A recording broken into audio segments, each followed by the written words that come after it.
আর এগুলো কোনো সুস্থ সমাজে কাম্য নয়। এই নির্বাচনের ফলাফল প্রমাণ করে দিয়েছে ঔদ্ধত্য এবং একদলীয় একচেটিয়া একাধিপত্যবাদ দীর্ঘদিন চলতে পারে না।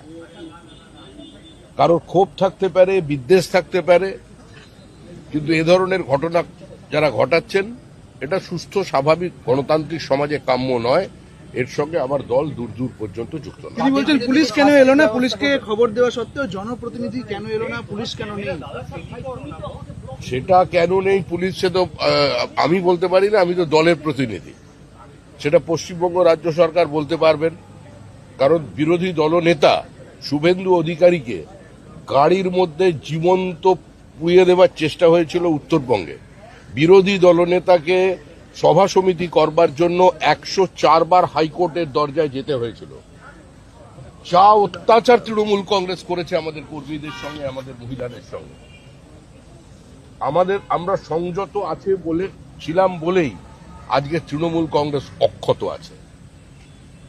মায়ের সামনে ছেলে ভাত খাচ্ছে, তাকে গুলি করে খুন, মহিলাদের মাথা ন্যাড়া করে তাদের দিয়ে থুতু চাটানো, নৈহাটিতে পুরুষকে সম্পূর্ণ বিজেপি করার অপরাধে উলঙ্গ করে তাকে থুতু ফেলে চাটানো, বিজেপির হয়ে নির্বাচনে প্রতিদ্বন্দ্বিতা করার অপরাধে 5 লক্ষ টাকা জরিমানা দিয়ে বিধায়ক মানে পদপ্রার্থীকে তাকে বাড়ি ঢোকানো, অত্যাচার কিছু বাদ রেখেছে?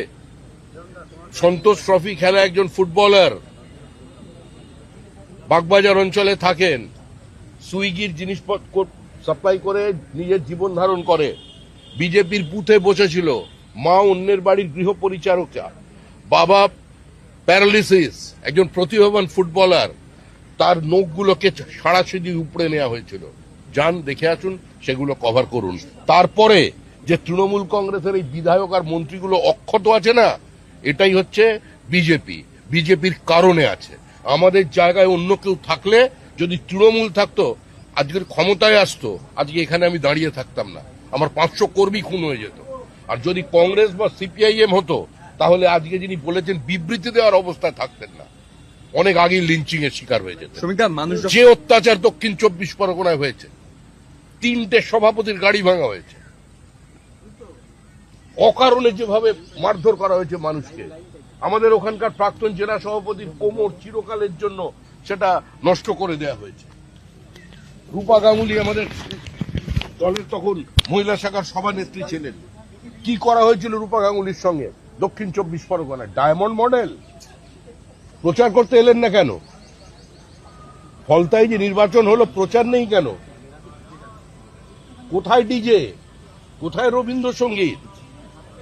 এসব আর রাজনীতিতে চলবে না। শান্ত থাকুন, ভদ্রভাবে প্রত্যেক রাজনৈতিক দলের কর্মীরা আচরণ করুন, হিংসা বর্জন করুন। পশ্চিমবঙ্গের রাজনীতিকে এই হিংসামুক্ত করবার জন্য মানুষ রায় দিয়েছেন। মানুষের আবেগকে, মানুষের ইচ্ছাকে মর্যাদা দিয়ে সবাই এ ধরনের কাজকর্ম থেকে বিরত থাকুন।